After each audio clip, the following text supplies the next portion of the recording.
Bonjour et bienvenue dans cette nouvelle vidéo. Alors dans cette nouvelle vidéo, je partage avec vous différentes plateformes sur lesquelles on va pouvoir déléguer une partie de son travail. Donc je vais vous en présenter 5. Personnellement, dessus j'en ai utilisé 3, je vous dirai lesquelles. Et je vous donnerai également mon avis. Donc déléguer des tâches, c'est particulièrement intéressant pour gagner du temps et surtout pour améliorer son travail sur les parties qu'on maîtrise moins. Par exemple, moi, sur la partie graphique, je suis vraiment mauvais. Donc c'est pour ça d'ailleurs que j'utilise le logiciel Canva dont j'ai déjà parlé. Mais je peux également m'appuyer sur, à ce moment-là, une délégation de travail à des graphistes qui feront des choses à coup sûr bien meilleures que moi. Donc la première chose au niveau de cette plateforme, c'est généralement qu'elles sont découpées en deux manières. Donc on va avoir des plateformes qui vont être davantage ciblées sur les petites tâches, donc on va dire des contrats, enfin des micro-contrats à la tâche, et d'autres avec des freelances qui vont fonctionner au taux horaire, donc à l'heure. Donc par exemple pour des projets plus importants qui vont prendre plus de temps. Donc on va avoir de la micro-tâche et par contre au niveau de ces micro-tâches, il est généralement également possible de proposer des projets plus importants à ceux aux prestataires. Et donc d'allier un peu les deux, micro-tâches et également tâches plus importantes, en demandant par exemple un devis. Donc le premier service que je peux présenter, c'est ComeUp, anciennement 5euros.com pour ceux qui ont connu. Ici c'est très simple, on a les catégories. On va aller par exemple sur une catégorie, on pourrait dire qu'on cherche à faire une transcription d'une vidéo. On va rechercher. Le principe restant globalement le même sur les plateformes. Pour faire simple, c'est un peu comme des places de marché, sauf qu'à la place d'avoir des produits comme sur Amazon, eh bien, on a des prestataires qui proposent des prestations. Donc ici, on a différents prestataires qui vont nous proposer des prestations. Ici, par exemple, la réalisation d'un fichier audio et vidéo.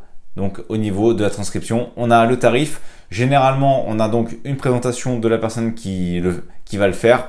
Et on a également ici à la fin, on a une sacrée présentation. Et à la fin, on a également des options supplémentaires qu'on va pouvoir valider ou ne pas valider. Ce qui fait qu'au démarrage, on commence avec un tarif très bas et on peut finir avec des tarifs beaucoup plus importants. Par exemple ici sur un projet finalement qui serait assez long, eh bien on a la possibilité ici de choisir. Alors l'avantage de ce type de plateforme, c'est quoi? C'est que au moment où on va commander, on sait le coût total généralement que ça va nous coûter. Donc on sait déjà combien ça va nous coûter. Alors que sur des plateformes où on va avoir des projets plus importants, il va généralement falloir demander un devis. Mais c'est pas impossible sur ComeUp de contacter directement la personne et de lui demander de nous faire un devis parce qu'on a un projet plus important que ce qu'il propose par exemple à travers ces différentes options. Donc ça c'est le premier site que l'on peut utiliser. Moi personnellement c'est celui probablement que j'ai le plus utilisé. Donc c'est un site qui est bien et généralement on a des prestataires plutôt de qualité et on peut notamment regarder les notes. Bien entendu, l'idéal ici c'est de tester plusieurs prestataires et lorsqu'on trouve celui qui répond parfaitement à ce qu'on souhaite, eh bien de conserver et de créer une relation durable. À noter que certains freelances qu'on va retrouver sur cette plateforme-là, on va également les retrouver sur les autres puisqu'ils sont généralement inscrits sur plusieurs plateformes. À noter également, je vous présente 5 plateformes, mais bien entendu, il y en a beaucoup d'autres sur les freelances et je vous mettrai quelques-unes en plus directement dans la description. Ensuite, on va avoir Fiverr. C'est à la base plutôt anglophone, mais on va avoir également du francophone. Mais on va avoir des freelances qui vont donc parler français. Pas de souci là-dessus. Par contre, on a beaucoup d'anglophones. Donc, si ça vous dérange pas de parler anglais, vous allez vraiment avoir une ouverture ici sur le monde entier. Autant ComeUp c'est vraiment francophone, autant ici vous avez une ouverture sur le monde entier. Par exemple, si vous souhaitez, je sais pas moi, travailler avec quelqu'un qui se trouve à l'autre bout du monde, au Brésil par exemple, moi ça m'est déjà arrivé de travailler avec quelqu'un pour une traduction sur du portugais, de travailler avec une personne qui se trouvait au Brésil. Eh bien, ça va être beaucoup plus simple avec Fiverr et vous aurez des tarifs qui peuvent être moins élevés parce que vous avez les coûts de la vie dans certains pays qui sont moins importants. Donc ici, c'est un peu la mondialisation au niveau des freelances. Autant sur 5euros.com, c'est vraiment pour les francophones, autant ici on va avoir une ouverture sur le monde. Donc si ça vous dérange pas de parler un peu anglais, eh bien vous allez trouver énormément de personnes qui peuvent réaliser vos tâches. Et on a vraiment ici, je pense quasiment la couverture de l'ensemble des tâches possibles. Mais si vous souhaitez également travailler avec des Français, eh bien vous en trouverez sur le site. Par exemple, si je souhaite créer une bannière YouTube, je fais rechercher, automatiquement il va m'en chercher parmi les personnes qui proposent ce type de service et on va voir qu'il y a beaucoup. Le principe reste globalement à peu près le même que pour la plateforme précédente. Donc on a une fiche, on clique dessus, on a une présentation de la personne, on a les notations, on a une présentation de la personne et ensuite on a également plusieurs options, différentes offres qu'on peut valider ou pas. On peut également prendre contact avec la personne pour faire un devis plus personnalisé. Donc c'est à peu près globalement le même principe que sur la première plateforme. Pour les deux, c'est généralement utilisé pour la micro-tâche. Et si on a besoin de plus, on peut faire des devis. Mais l'avantage, c'est qu'on va savoir combien on va payer au moment où on va lancer la tâche à réaliser.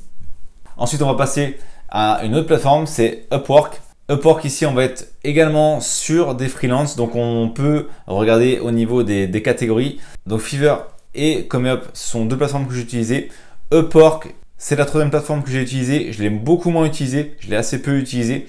On va être généralement sur des projets un peu plus importants que les micro-tâches que je vous ai présentées précédemment. Par exemple ici, on va rechercher des experts en SEO. Le principe reste le même, on a des petites fiches avec la présentation de la personne. Sauf que ce qu'on remarque ici par rapport à précédemment, c'est quoi? Eh bien, c'est qu'on a un coût horaire. Précédemment, on avait un coût à la tâche. Ici, on est davantage sur des coûts horaires. Ce sera le même principe pour les autres. C'est-à-dire qu'ici, on va par exemple lui dire, on a telle tâche à effectuer, quel serait le coût pour cette tâche. Par exemple, je ne sais pas, créer un petit script de programmation. Voilà l'objectif du script de programmation. Combien de temps pensez-vous nécessaire pour le faire et quel serait le coût de cette réalisation. Donc on a Upwork qui est pas mal utilisé. On peut bien entendu, en plus de la délégation de tâches, on peut également demander à ce que la personne fasse un suivi. Imaginons un e-commerce. Un e-commerce où on souhaite déléguer, je sais pas moi, la partie SAV, on pourrait très bien demander à ce que cette personne fasse 1 heure par jour sur notre site e-commerce et lui demander son devis pour travailler 1 heure par jour sur la gestion du SAV de notre e-commerce. Donc ça, c'est également une possibilité de déléguer ce type de partie avec un coût horaire. Ici, en l'occurrence, généralement, on va s'inscrire et on va indiquer la tâche qu'on a à effectuer et ensuite, on a des prestataires qui vont nous dire quel serait le prix. On peut également proposer cette tâche directement à des prestataires qu'on aurait déjà utilisés par le passé. Dans le même principe, on a Malte. Alors, Upwork, c'est à l'international. J'aurais peut-être dû le placer à la fin d'ailleurs. Upwork, c'est vraiment à l'international et dans les français, sur le même principe, on va avoir Malte. Malte, dessus, on va directement pouvoir rechercher le type de freelance qu'on recherche. Par exemple, on va dire un graphiste. Et on pourrait dire un graphiste web par exemple. On pourrait lui demander le lieu de la mission, on va dire que ça pourrait être Paris, mais en l'occurrence, ce qui va nous intéresser, ça sera plutôt généralement le télétravail. Alors hop, je vais plutôt revenir là. Autrement dit, peu importe en France. Et ensuite, on a juste à faire trouver un freelance en fonction des sujets, mais on peut également déposer un projet et ensuite ce sont les freelances qui sont intéressés qui vont nous faire des propositions. Et donc c'est différent des options à la tâche. Ici, on dépose le projet et donc en fonction, les personnes vont nous proposer leurs tarifs. On peut bien entendu directement proposer une tâche. Ensuite, on peut cliquer sur une personne et regarder ce qu'elle a déjà fait et lui proposer d'établir un devis si nécessaire. Ici, on va généralement fonctionner donc visiblement au coût par jour. Alors Malte, je ne l'ai jamais utilisé. Je ne pourrais pas vous dire, j'en ai jamais eu besoin. Donc je ne pourrais pas dire. Pour ceux qui ont déjà une expérience avec Malte, n'hésitez pas à dire dans les commentaires ce que vous en pensez et le retour d'expérience que vous avez eu avec cette plateforme qui est une plateforme assez connue. Enfin, une dernière plateforme, ça va être coder.com. Bon, au vu du nom, visiblement, vous vous doutez que c'est davantage tourné vers la partie développeur, mais on a également des choses intéressantes en corrélation avec, donc en relation avec le web, autrement dit rédacteur web, tout ce qui va être correcteur, traducteur, community manager, les monteurs vidéo, les graphistes, donc tout ce qui va être dans l'écosystème au final web, digital, numérisation. On va retrouver des freelances qui sont capables de proposer ce type de service sur coder.com. C'est, je trouve, assez similaire à Malte. Le principe restant le même, on va proposer un projet et des freelances vont nous proposer leur prix et ensuite on va choisir celui avec lequel on souhaite travailler pour réaliser le projet. Donc ici, j'ai choisi 5 plateformes, il fallait bien faire un choix. Il existe d'autres plateformes qui sont très bien, je pense par exemple à freelance.com, mais il fallait bien faire un choix. J'ai choisi 5 plateformes, probablement parmi les plus connues, donc qui sont divisées en 2 parties, vous l'avez compris. Les 2 premières permettent de faire de la micro-tâche et donc d'avoir, avant même de commander, de savoir combien on va payer, mais elles permettent également de proposer des projets plus importants. Mais généralement, lorsqu'on va avoir des projets plus importants, on va se tourner vers Upwork. on va se tourner vers Malte ou vers coder.com. À noter que beaucoup de personnes sur le web qui délèguent une partie, je pense, de leur business se tournent notamment vers Upwork. Pourquoi? Parce qu'on peut travailler dans le monde entier. Donc autrement dit, ça veut dire par exemple que si on souhaite gérer son SAV pour un coût relativement bas, on peut essayer de voir dans différents pays où le coût horaire est beaucoup plus faible qu'en France notamment, et donc avoir un service qui va coûter moins cher si on souhaite notamment optimiser ses coûts. Voilà, donc j'espère que cette vidéo un petit peu différente des vidéos de d'habitude vous sera utile et qu'elle vous permettra de choisir le bon prestataire pour la réalisation de votre projet. Merci d'avoir regardé cette vidéo. Si vous n'êtes pas abonné, j'espère que cette vidéo vous donnera envie de le faire en cliquant sur le bouton s'abonner et en activant les notifications pour ne manquer aucune des prochaines vidéos. De plus, vous trouverez dans la description un sondage pour déterminer les prochains sujets. À très vite pour une nouvelle vidéo.